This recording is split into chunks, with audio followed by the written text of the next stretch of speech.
मैं फरजान, आपका most welcome हमारे यूट्यूब चैनल पे जिसका नाम है क्वांटम डीएनए विद एनटीएसपी, जहां हम लोग क्लास 10th के लिए इलेक्ट्रिसिटी के कुछ बेहतरीन क्वेश्चन कर चुके थे। और आज हमारे पास एक नया चैप्टर है क्लास 10th का, और चैप्टर का नाम है metals and non metals. Metals and non metals. अब ये चैप्टर वैसे तो बहुत ज़्यादा इंपॉर्टेंट है आपके लिए, क्योंकि इस चैप्टर को में आपको जो है बेसिक केमिस्ट्री बिल्कुल क्लास 9th वाली वो भी आनी चाहिए। साथ ही साथ मेटल नॉन मेटल के केस में इनकी जो केमिकल प्रॉपर्टीज हैं, केमिकल प्रॉपर्टीज की मेटल किस तरीके से रिएक्शन कर रहे हैं दूसरे सब्सटेंसेस के साथ, किस तरीके से वो ऑक्सीजन के साथ रिएक्शन करेंगे, कैसे एसिड्स के साथ रिएक्शन करेंगे, कैसे वाटर के साथ रिएक्शन करेंगे, तो ये सारी केमिकल प्रॉपर्टीज आपके लिए बहुत इंपॉर्टेंट है। तो हमारे पास आज कुछ छोटे छोटे क्वेश्चन हैं जो मेटल्स की केमिकल प्रॉपर्टीज पर बेस्ड हैं। तो आइए एक बार क्वेश्चन देखते हैं, और अगर आपने अभी तक केमिकल प्रॉपर्टीज नहीं पढ़ी हैं तो आप सबसे पहले एक बार एनसीईआरटी उठाइएगा और उससे एक बार सिर्फ केमिकल प्रॉपर्टीज रीड कर लीजिएगा। बाकी एनसीईआरटी में जितनी भी केमिकल रिएक्शंस दे रखी हैं आपके लिए बहुत ज़रूरी हैं, उनको अच्छे से एक बार देखिएगा। तो हम शुरू करते हैं क्वेश्चन, बीच बीच में जो भी चीज़ें आती रहेंगी हम लोग साथ में उसको देखते रहेंगे। तो हमारे पास देखिए पहला क्वेश्चन है, which of the following metals reacts more vigorously with cold water. अब सबसे जरूरी चीज है, कह रहे हैं भाई इनमें से कौन सा वाटर जो है बहुत बहुत जल्दी से बहुत अच्छे करके रिएक्शन करेगा, किसके साथ? कोल्ड वाटर के साथ। तो अगर आपने प्रॉपर्टीज पढ़ी हैं तो आपको पता होगा ना कोल्ड वाटर के साथ कौन कौन रिएक्शन देते हैं। हमारे पास जो हाईली रिएक्टिव मेटल्स हैं जैसे कि कौन कौन है, जैसे लिथियम है, सोडियम है और पोटेशियम, ये कोल्ड वाटर के साथ रिएक्शन देंगे बहुत आराम से। दूसरा हमारे पास, अगर इसके बाद आप रिएक्टिविटी सीरीज में जाएंगे तो हमारे पास आता है कैल्शियम।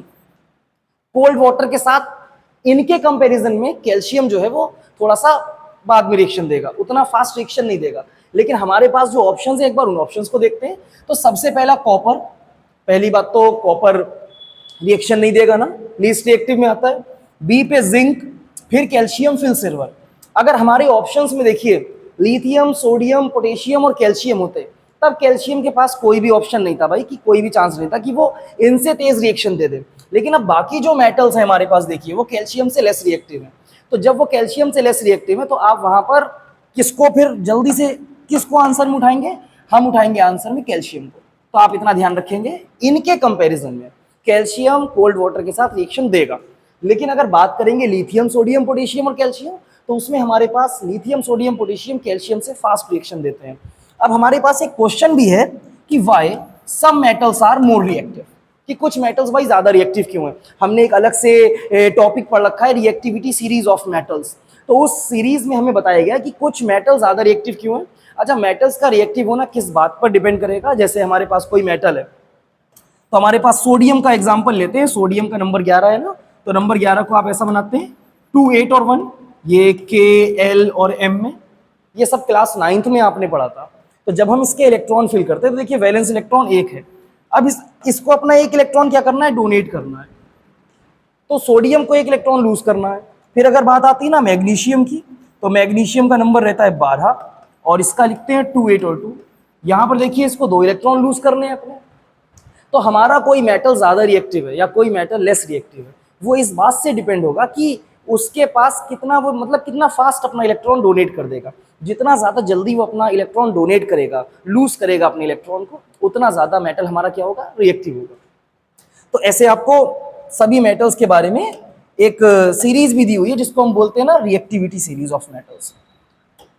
तो खैर ये तो हमारा क्वेश्चन निकल गया, बहुत आराम से आप कैल्शियम लगाएंगे। लेकिन अगर ऑप्शंस में कैल्शियम नहीं होंगे हमारे पास, मतलब ये कॉपर, सिल्वर, जिंक नहीं होंगे, हमारे पास सोडियम, पोटेशियम होंगे, तो हम इनको लगाएंगे हाईली रिएक्टिव मेटल्स को। इतना आपको ध्यान रखना है। तो ये तो क्वेश्चन बहुत आराम से पहला क्वेश्चन निपट गया। दूसरा हमारे पास क्या क्वेश्चन है भाई? दूसरा क्वेश्चन हमारे पास है, right the balance chemical equation for the reaction of sodium with water. अब सबसे पहले तो आपको एक बात पता होनी चाहिए कि सोडियम मतलब मेटल, कि मेटल जब वाटर से रिएक्ट करेगा तो बनाएगा क्या। ठीक है, ये तो आपको बात पता होनी चाहिए। तो जब सोडियम वाटर से रिएक्शन करेगा तो हम ऐसा मेटल की जगह पर लिख देते हैं सोडियम, और यहां पर क्या लिख देते हैं? H2O। अगर आप इसको बैलेंस करने की जुगाड़ में भी हैं तो आप यहां पर 2 और यहां पर 2 लगा देंगे। हमारे पास देखिए क्या बनेगा, हमारे पास बनेगा NaOH। क्या बनेगा? Sodium hydroxide. तो सोडियम हाइड्रोक्साइड बन गया हमारे पास जब सोडियम की वाटर के साथ हमने रिएक्शन करवाई है। दूसरी एक जरूरी सी बात है हमारे पास कि अब बचेगा क्या? देखिए सोडियम और OH चला गया तो हमारे पास क्या बचा? हमारे पास बचा H2, हाइड्रोजन बचेगी। क्या इतनी बात समझ में आ रही है? क्या पूरी रिएक्शन बैलेंस है? अगर आपको बैलेंस करना है इसको तो आप यहाँ पर ऐसा 2 लगा देंगे और उधर देखिए हाइड्रोजन 4 थे ना हमारे पास, तो हाइड्रोजन 4 थे, 2 इधर आ गए, 2 इधर चले गए। तो जब ये सोडियम रिएक्शन करेगा वाटर के साथ तो आपका बनेगा सोडियम हाइड्रोक्साइड और साथ ही साथ बनेगा हाइड्रोजन गैस। इतनी बात समझ में आ रही है ना? तो हमें सबसे पहले तो केमिकल प्रॉपर्टीज पढ़नी है कि मेटल ऑक्सीजन के साथ रिएक्शन करके क्या बनाते हैं, मेटल वाटर के साथ रिएक्शन करके क्या बनाते हैं, मेटल एसिड्स के साथ रिएक्शन करके क्या बनाते हैं। अगर आपने ये प्रॉपर्टीज अच्छे से पढ़ी हैं तो ये क्वेश्चन तो बहुत आसान है आपके लिए। अच्छा एक और चीज़ भी है, फिर हम अगले क्वेश्चन की तरफ चलते हैं अपने। और क्वेश्चन आपसे कोई भी क्वेश्चन अगर पूछी जाती है आप उसको बैलेंस करके ही लिखेंगे, आपको फुल मार्क्स बैलेंस इक्वेशन के ही मिलते हैं। तो इसको हम हटाते हैं जल्दी से और हम चलते हैं अपने नेक्स्ट क्वेश्चन की तरफ। अगले क्वेश्चन में भी हमसे देखिए कोई रिएक्शन पूछी गई है, अगर आपने प्रॉपर्टीज पढ़ी हैं तो रिएक्शन बहुत आसान है। What is formed when a metal reacts with dilute hydrochloric acid? Metal को डाइल्यूट हाइड्रोक्लोरिक एसिड के साथ रिएक्ट करवाना है तो कोई मेटल उठा लेते हैं अपना, जो सोडियम ही उठा लेते हैं। और डाइल्यूट हाइड्रोक्लोरिक एसिड मतलब आपने क्या उठाया? आपने उठा लिया HCl। तो हमने प्रॉपर्टी पढ़ रखी है कि मेटल जब डाइल्यूट एसिड्स के साथ रिएक्शन करते हैं तो बनाते हैं मेटल सॉल्ट। क्या बनाते हैं? बनाते हैं मेटल सॉल्ट। साथ ही साथ रिलीज करते हैं हाइड्रोजन गैस। इतना आपको बहुत अच्छे से ध्यान रखना है। और एक और चीज भी है यहाँ पर, आपको रिएक्शन बैलेंस करके ही लिखना है, इतना आप ध्यान रखेंगे। रिएक्शन बैलेंस नहीं होगी तो थोड़ा सा इंप्रेशन खराब पड़ता है। तो हमारे पास क्या था? व्हाट इज फॉर्म, तो हमें क्या बना? हमारा बना मेटल सॉल्ट। क्या बना? ये बना है मेटल सॉल्ट और हाइड्रोजन गैस रिलीज हुई है। अच्छा एक और चीज भी है, वो हाइड्रोजन गैस का जो रिलीज होना है ना, वो पूछते भी हैं आपसे कि भाई हाइड्रोजन गैस कैसे रिलीज हो रही है, आप कैसे? तो हाइड्रोजन गैस जब भी रिलीज होगी तो कैसे रिलीज होगी? वो होगी पॉप साउंड के साथ रिलीज। तो ये हाइड्रोजन गैस की कैरेक्टरिस्टिक प्रॉपर्टी है कि आप बर्निंग कैंडल, बर्निंग लाइटर, कुछ भी मैच स्टिक्स लेकर जाओगे वहां पर, तो वहां पर क्या होगा? पॉप साउंड होगा, क्योंकि हाइड्रोजन कैसा बहुत हाईली फ्लेमेबल है ना, बढ़िया करके। तो ये तीसरा हमारे पास क्वेश्चन हो गया। मेन चीज है, आपने अगर प्रॉपर्टीज पढ़ी है तो ये क्वेश्चन बहुत ही आसान है आपके लिए। अगले क्वेश्चन में क्या कह रहे हैं? Which metal does not react with dilute acids? कौन सा मेटल डाइल्यूट एसिड्स के साथ रिएक्ट नहीं कर सकता? अब एक बात बताइए, अगर आपने रिएक्टिविटी सीरीज बहुत अच्छे करके पढ़ी है तो थोड़ा सा हम यहाँ पर जगह लेते हैं पहले। तो आइए, तो रिएक्टिविटी सीरीज अगर आपको याद है, कई सारी ट्रिक्स है रिएक्टिविटी सीरीज याद करने की। तो सबसे जो पॉपुलर है, जो सबको याद है रिएक्टिविटी सीरीज की ट्रिक, वो आपको भी याद होगी बिल्कुल। तो हमें बस इतना याद रखना, वो छोटा सा एक गाना है, कैटरीना के नाम से शुरू होता है। तो क्या था वो? कैटरीना ने कार मांगी। तो कैटरीना ने कार मांगी है, और कौन कौन सी कार मांगी है भाई? कार मांगी है ऑल्टो, जेन और फरारी। ठीक है, तो ये रिएक्टिविटी सीरीज है हमारी। कैसे याद करना? याद ही होगी बहुत से लोगों को। कैटरीना ने कार मांगी, ऑल्टो, जेन, फरारी, और फिर क्या है? फिर भी है क्यों मिली। मिली मतलब मरकरी। फिर भी है क्यों मिली सिल्वर, प्लेटिनम, ऑडी। हो सकता है आपको ऑडी ना दिख रहा हो, एयू ना दिख रहा हो, तो अगर एयू आपको नहीं दिख रहा है तो सिर्फ आपके लिए सिल्वर, प्लेटिनम, ऑडी। ठीक है, तो ये हमारे पास रिएक्टिविटी सीरीज है। सभी को सारे मेटल्स दिख रहे होंगे। तो देखिए, ये जितने भी मेटल्स हाइड्रोजन से ऊपर लिए गए, ये बीच में हमारा हाइड्रोजन है भाई। जितने भी हाइड्रोजन से ऊपर है ना, ये हाइड्रोजन से ज्यादा रिएक्टिव है और ये हाइड्रोजन को डिस्प्लेस कर सकते हैं। जब कभी भी कोई मेटल रिएक्ट करता है किसके साथ? एसिड के साथ, तो वो एसिड से हाइड्रोजन को क्या कर देता है? हाइड्रोजन को डिस्प्लेस कर देता है। इतनी बात तो आपको बहुत अच्छे से बताई गई है। और कौन कौन से मेटल डिस्प्लेसमेंट कर सकते हैं? जो ज्यादा रिएक्टिव होंगे ना, हाईली रिएक्टिव। अभी आप बस में चढ़ेंगे, तो बस में जब आप चढ़ेंगे तो, या ट्रेन में जब आप जाएंगे, तो आप ये देखेंगे कि आपसे दुबला पतला, आपसे कमजोर कोई छोटा कौन है, आप उससे कहेंगे भैया थोड़ा उधर खसको, आप उसके पास जगह लेंगे, आप उसकी सीट थोड़ी सी ऑक्युपाई करेंगे। अभी किसी बड़े अंकल जी के पास आप नहीं जाने वाले कि अंकल जी अपनी सीट दो थोड़ी सी हमें। तो हम किसको डिस्प्लेस करना चाहते हैं? जो हमसे कैसा होता है, हमसे लेस रिएक्टिव होता है। तो ये सारे हाइड्रोजन से हाईली रिएक्टिव है, ये हाइड्रोजन को डिस्प्लेस कर सकते हैं। अब हाइड्रोजन से नीचे वाले जो है ना, ये रहे देखो, हाइड्रोजन से नीचे वाले ये copper, mercury, silver, platinum, gold, ये सारे के सारे हाइड्रोजन से लेस रिएक्टिव हैं और ये हाइड्रोजन को डिस्प्लेस नहीं कर सकते। तो हमारे पास है ना, विच मेटल्स डू नॉट, अगर कई मेटल्स की बात करें, वरना ऑप्शंस होंगे हमारे पास, तो हम देखेंगे कि हमारा इनमें से कोई मेटल ऑप्शन में है कि नहीं है। वरना अगर 2-3 के नाम पूछेंगे तो आप ये 5 मेटल्स के नाम लिख सकते हैं, वरना ऑप्शन में चेक करेंगे copper, mercury, silver, platinum, gold में से कि आपके पास कोई ऑप्शन है। अगर है तो वो रिएक्ट नहीं कर सकता, हाइड्रोजन को डिस्प्लेस नहीं कर सकता, इसलिए रिएक्ट नहीं कर सकता। तो बात समझ में आ रही है? रिएक्टिविटी सीरीज पता होना आपको बहुत जरूरी है, ठीक है। तो इसको जल्दी से हम हटाते हैं, और ये रिएक्टिविटी सीरीज सिर्फ और सिर्फ क्लास 10th के लिए ही है। छोटी सी उनके एनसीईआरटी में साइड में एक रिएक्टिविटी सीरीज दे रखी है। तो इस क्वेश्चन को हम जल्दी से हटाते हैं। तो जो लेस रिएक्टिव होंगे हाइड्रोजन से, वो एसिड से रिएक्शन नहीं करेंगे। अगला क्वेश्चन हमारे पास है, अगला क्वेश्चन हमारे पास ये रहा। देखिए क्या कह रहे हैं भाई क्वेश्चन में, arrange the following metals in order of decreasing reactivity. अब हमारे पास कुछ मेटल्स दिए गए हैं, इनको डिक्रीजिंग रिएक्टिविटी में लिखना है, मतलब सबसे पहले हाईली रिएक्टिव मेटल लिखा जाएगा। अब जब सबसे पहले हाईली रिएक्टिव मेटल की बात करेंगे तो पहले तो मेटल कौन कौन है भाई, हम उठाते हैं एल्यूमिनियम, अभी सीक्वेंस जो है वो आयरन, उसके बाद पोटेशियम और फिर गोल्ड। अगर आपको याद हो सीरीज की स्टार्टिंग हुई थी कैटरीना जी से, तो हमारे पास पोटेशियम सबसे ज्यादा रिएक्टिव है, सबसे पहले एक पोटेशियम आएगा, क्योंकि डिक्रीजिंग ऑर्डर में हाईली रिएक्टिव पहले लिखा जाएगा। तो हम सबसे पहले उठाएंगे कैटरीना, मतलब के, ठीक है। उसके बाद कैटरीना ने कार मांगी ऑल्टो जेन फरारी, याद है ना, ऑल्टो जेन फरारी, ये तीनों नाम आप साथ में याद रखेंगे क्योंकि बहुत कंफ्यूजन रहती है वरना इन तीन में कि कौन ज्यादा रिएक्टिव है। तो ऑल्टो जेन फरारी। अब बताओ जरा, एल्यूमिनियम ज्यादा रिएक्टिव है कि आयरन? कौन पहले है भाई? एल्यूमिनियम पहले है। तो हम पोटेशियम के बाद क्या लिखेंगे? पोटेशियम के बाद लिखेंगे हम एल्यूमिनियम, डिक्रीजिंग ऑर्डर में लिखना है ना हमें। उसके बाद कौन आएगा? जाहिर सी बात है उसके बाद आयरन आएगा। तो एल्यूमिनियम के बाद आ जाएगा आयरन, और सबसे लास्ट में सबसे कम रिएक्टिविटी सिल्वर, गोल्ड, प्लेटिनम सबसे लास्ट में आते, तो ये हमारे पास ये एयू सबसे लास्ट में आए। तो जो गिवन मेटल्स हैं, अभी मेटल्स की जगह आपको कोई और मेटल्स भी दिए रह सकते हैं, तो आपको अपनी वो टेबल याद रखनी है, उसके हिसाब से आपको इनको अरेंज कर लेना है। क्या इतनी बात सभी को समझ में आ रही है? तो हमारे पास ये ऑर्डर रहेगा रिएक्टिविटी का डिक्रीजिंग। अगर इंक्रीजिंग पूछते तो सबसे पहले लीस्ट रिएक्टिव को आगे रखेंगे, उसके बाद। तो ये 5th क्वेश्चन भी हमारा बहुत आराम से हो गया, बहुत ही अच्छे और सरल क्वेश्चन है अगर आपने अच्छे से रिएक्टिविटीज पढ़ रखी हैं, ठीक है, केमिकल प्रॉपर्टीज पढ़ रखी है। फिर क्या कह रहा है, देखो अगले क्वेश्चन में, what is the product when iron reacts with copper sulphate solution. तो हमारे पास एक क्वेश्चन है जिसमें वो कह रहे हैं कि प्रोडक्ट बताइए जब आयरन रिएक्ट करेगा किससे? कॉपर सल्फेट सॉल्यूशन से। अच्छा एक बात तो पहले ये सुनिए, आयरन जो है कॉपर से ज्यादा रिएक्टिव है ना, हाईली रिएक्टिव। तो आयरन कॉपर सल्फेट के सॉल्यूशन से कॉपर को क्या कर देगा? डिस्प्लेस कर देगा। और अपना जो डिस्प्लेसमेंट करने के लिए जरूरी क्या है भाई?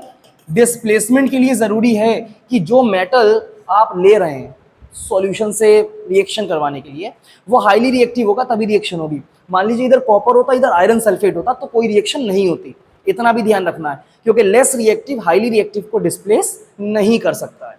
तो हम यहाँ पर डिस्प्लेसमेंट के लिए आयरन हमने हाईली रिएक्टिव लिया, जो बिल्कुल ठीक है। तो हमारे पास बनेगा FeSO4, और कॉपर क्या हो जाएगा? कॉपर हो जाएगा अलग। क्या इतनी बात समझ में आ रही है?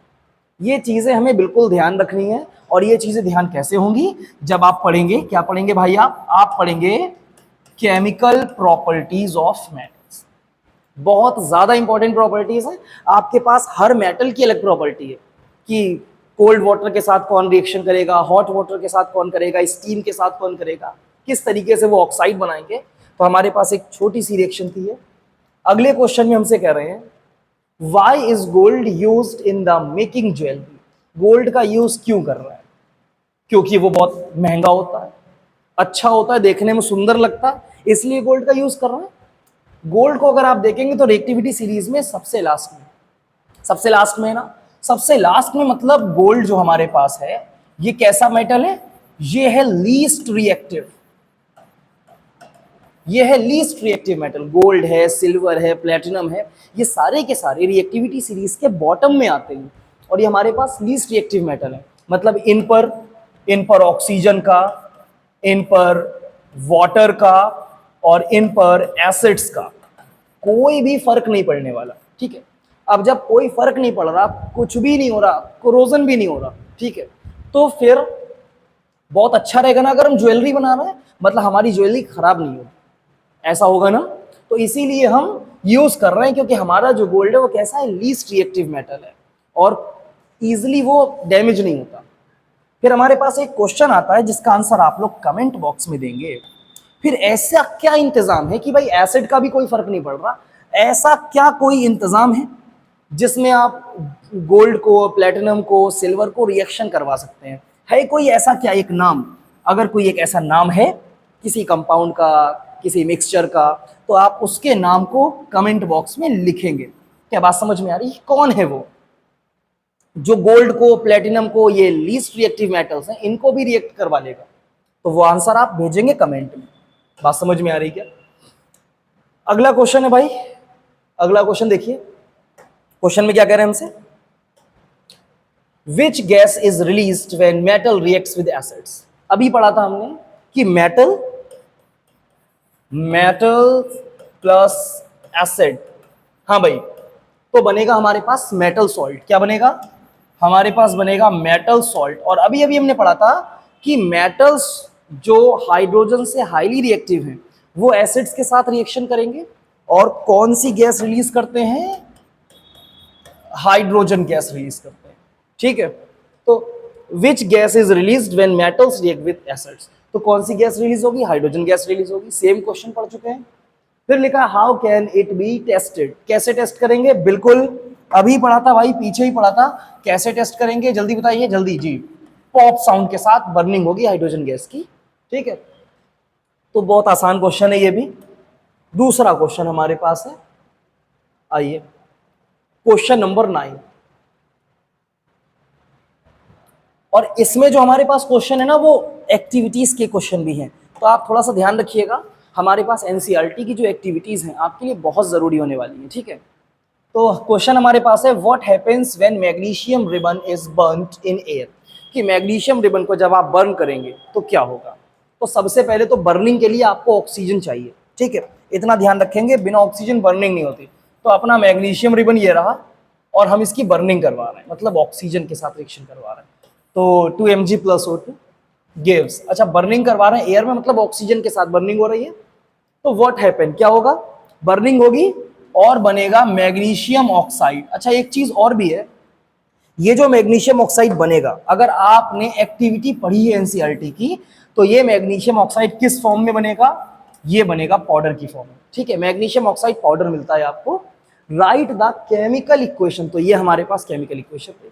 लेकिन वो कह रहे हैं होगा क्या, तो मैग्नीशियम ऑक्साइड पाउडर की फॉर्म में बनेगा। साथ ही साथ आपको फ्लेम्स के कलर भी याद रखने हैं। कैसी फ्लेम रहेगी यहां? व्हाइट, जिसको व्हाइट फ्लेम बोल सकते हैं, व्हाइट डेजलिंग फ्लेम बोल सकते हैं, ठीक है, व्हाइट डेजलिंग फ्लेम। तो हमारे पास व्हाइट डेजलिंग फ्लेम के साथ हमें मिलेगा मैग्नीशियम ऑक्साइड पाउडर। इतनी बात समझ में आ रही है क्या? तो इसको भी हम जल्दी से हटा देते हैं। अगला क्वेश्चन हमारे पास है क्वेश्चन नंबर 10। क्वेश्चन नंबर 10 में देखिए आपसे क्या कह रहे हैं। तो क्वेश्चन नंबर 10 हमसे कह रहा है, why do reactive metals like sodium and potassium need to be store in oil. तो ये कह रहे हैं कि भाई सोडियम और पोटेशियम को क्या जरूरत है कि आप सोडियम और पोटेशियम को किसके अंदर रख रहे हैं? सोडियम पोटेशियम को ऑयल के अंदर रख रहे हैं। ये हमारे पास ऑयल है, ठीक है, और इस ऑयल के अंदर हमने सोडियम और पोटेशियम को रख रखा है। इसका क्या रीजन है, क्यों रख रहे हैं हम? क्या चुल्ल पड़ी है आपको ऐसी कि आप उसको ऑयल के अंदर रख रहे हैं? अच्छा ऑयल कौन सा होगा? केरोसिन ऑयल होगा, इतना भी आपको ध्यान रखना है। दूसरी एक जरूरी चीज है, क्यों कर रहे हैं? अभी हमने रिएक्टिविटी सीरीज देखी है ना, तो कैटरीना ने सोडियम और पोटेशियम हमारी रिएक्टिविटी सीरीज के हाईली रिएक्टिव मेटल्स हैं, मतलब कहीं भी देखो और ये तुरंत रिएक्शन कर लेते हैं, मतलब ये बिल्कुल जुगाड़ में रहते हैं कि कैसे अपना इलेक्ट्रॉन लूज करते हैं जल्दी से। तो ये बहुत ज्यादा रिएक्टिव हैं। अगर आप इनको खुले में रख देंगे नॉर्मल, तो ये जो हमारे पास एटमॉस्फेयर में ऑक्सीजन है उसके साथ रिएक्शन कर देंगे। अगर आप इनको ऐसा पानी में डालेंगे तो धमाके देंगे ये बहुत बढ़िया करके आपको, क्योंकि बहुत ज़्यादा रिएक्टिव है। तो इसीलिए ताकि इनका ऑक्सीडेशन ना हो, इनकी ऑक्सीजन के साथ कोई रिएक्शन ना हो पाए, इन्हें ऑयल के अंदर रखा जाता है। इतनी बात आपको समझ में आ रही है? बहुत इंपॉर्टेंट क्वेश्चन है वैसे ये वाला, तो आपको ध्यान रखना है ऐसे छोटे छोटे प्रॉपर्टीज वाले क्वेश्चन। एक सेकेंड। फिर क्वेश्चन नंबर 11 में हमसे क्या कह रहे हैं, देखो क्वेश्चन नंबर 11 में हमसे ये कह रहे हैं कि aluminium is more reactive than iron. बिल्कुल ठीक बात है भाई, हमने भी पढ़ रखा है, अब ये भी पढ़ा है ना, ऑल्टो, जेन, फरारी। तो जाहिर सी बात है ऑल्टो, जेन, फरारी मतलब aluminium is highly reactive than iron. इतना तो हमें पता चल चुका है, ये भी बात बता रहे हैं। लिखा yet it is less prone to corrosion. बहुत बढ़िया। उनके कहने का मतलब है कि ज्यादा रिएक्टिव है ना एल्यूमिनियम, तो एल्यूमिनियम का कोरोजन जल्दी होना चाहिए, लेकिन एल्यूमिनियम पे कोरोजन नहीं हो रहा जल्दी, धीरे धीरे हो रहा, कम हो रहा है। किसके कंपैरिजन में? आयरन के। आयरन के कोरोजन को आपने बहुत अच्छे से पढ़ रखा है, चैप्टर फर्स्ट में भी पढ़ा था और आप यहां पर भी पढ़ेंगे मेटल नॉन मेटल्स में भी। तो आयरन के कोरोजन के बाद उस पर लगती ना रस्ट, आयरन ऑक्साइड की, ठीक है। यहां ये कह रहे हैं कि एल्यूमिनियम उतना अच्छे से कोरोजन नहीं हो रहा, जबकि ज्यादा रिएक्टिव है तो ज्यादा होना चाहिए। तो सीधा सीधा मतलब है एल्यूमिनियम जब ऑक्सीजन के साथ रिएक्शन करेगा ना, तो हमारे पास एल्यूमिना बनाएगा, उसके ऊपर एक लेयर आ जाएगी, एल्यूमिनियम के ऊपर एक लेयर आएगी, किसकी आएगी? Al2O3 की, ठीक। तो हमारे पास जो है यहां पर एक रिएक्शन बनी और जिसमें आपके पास एल्यूमिनियम के ऊपर एक प्रोटेक्टिव लेयर आ गई है। किसकी प्रोटेक्टिव लेयर? डोले शोले के साथ आ गई है। किसकी प्रोटेक्टिव लेयर आई है? एल्यूमिनियम ऑक्साइड की। अब ये कोरोजन से उसको बचाएगी, इतना आपको बहुत अच्छे से ध्यान रखना है। इसीलिए ज्यादा रिएक्टिव होने के साथ साथ साथ वो कोरोजन अच्छे से नहीं हो पाता उस पर, क्योंकि उस पर प्रोटेक्टिव लेयर आ गई है जो उसको बचा रही है। तो ऐसे ही आपको सारे क्वेश्चन बहुत अच्छे से बढ़िया करके तैयार करने हैं। और सबसे जरूरी बात जो है ना, आपको केमिकल प्रॉपर्टीज बहुत अच्छे से तैयार करनी है। दूसरी एक जरूरी बात है, जब आप मेटल की केमिकल प्रॉपर्टीज पढ़ते हैं तो एक प्रॉपर्टी वहां पर बहुत ज्यादा इंपॉर्टेंट है कि जब मेटल रिएक्शन करेंगे ऑक्सीजन से तो हमारे पास बनेंगे मेटल ऑक्साइड। क्या बनने वाले हैं? मेटल। बिल्कुल बिल्कुल नई सी बात है, बिल्कुल नई सी बात, ठीक है। तो जब मेटल किससे रिएक्ट करेगा? ऑक्सीजन से, तो वो बनाएंगे मेटल ऑक्साइड। इतना आपको ध्यान रखना है। अब मेटल ऑक्साइड का नेचर वैसे कैसा रहता है? मेटल ऑक्साइड का नेचर रहता है बेसिक, लेकिन हमारे पास दो मेटल्स हैं, दो मेटल्स जिनके ऑक्साइड कौन कौन है? वो पहले तो एल्यूमिनियम और जिंक। इनके ऑक्साइड बेसिक भी हैं और एसिडिक भी। बहुत इंपॉर्टेंट रिएक्शन है ये, बहुत ही ज्यादा इंपॉर्टेंट। वैसे मेटल ऑक्साइड बेसिक होते हैं, लेकिन एल्यूमिनियम का ऑक्साइड बेसिक भी होगा और एसिडिक भी होगा। जिंक का ऑक्साइड भी बेसिक होने के साथ साथ एसिडिक होगा। और इसलिए एल्यूमिनियम और जिंक के ऑक्साइड को एक और नाम भी दिया जाता है एम्फोटेरिक ऑक्साइड। क्या नाम दिया जाता है भाई? नाम दिया जाता है एम्फोटेरिक ऑक्साइड। तो एम्फोटेरिक ऑक्साइड का मतलब है कि वो बेसिक नेचर भी शो करेंगी और एसिडिक नेचर भी। तो मेरा आपसे क्वेश्चन सीधा सीधा ये है कि ये ऐसा क्यों कर रही है, क्यों इनको हम एम्फोटेरिक बोल रहे हैं, इसके पीछे का क्या रीजन है? आपको इसका आंसर देना है विद रिक्वायर्ड केमिकल रिएक्शन। आपको इस बात को ध्यान रखना है, ठीक है, कि किस तरीके से ये बेसिक नेचर शो करेंगे, किस तरीके से ये एसिडिक नेचर शो करेंगे। आपको केमिकल रिएक्शन के साथ हमें कमेंट बॉक्स में बताना है। इतनी बात समझ में आ रही है? तो मिलते हैं हम लोग कुछ और अच्छी प्रॉपर्टीज के साथ, कुछ और बेहतरीन क्वेश्चंस के साथ अगली वीडियो में। तब तक आप इस वीडियो को अपने दोस्तों में शेयर कीजिए, जितने भी आपके मिलने वाले हैं, आपके बैचमेट्स, आपके क्लासमेट्स हैं, उन सबको शेयर कीजिए। मिलते हैं नेक्स्ट वीडियो में। Thank you.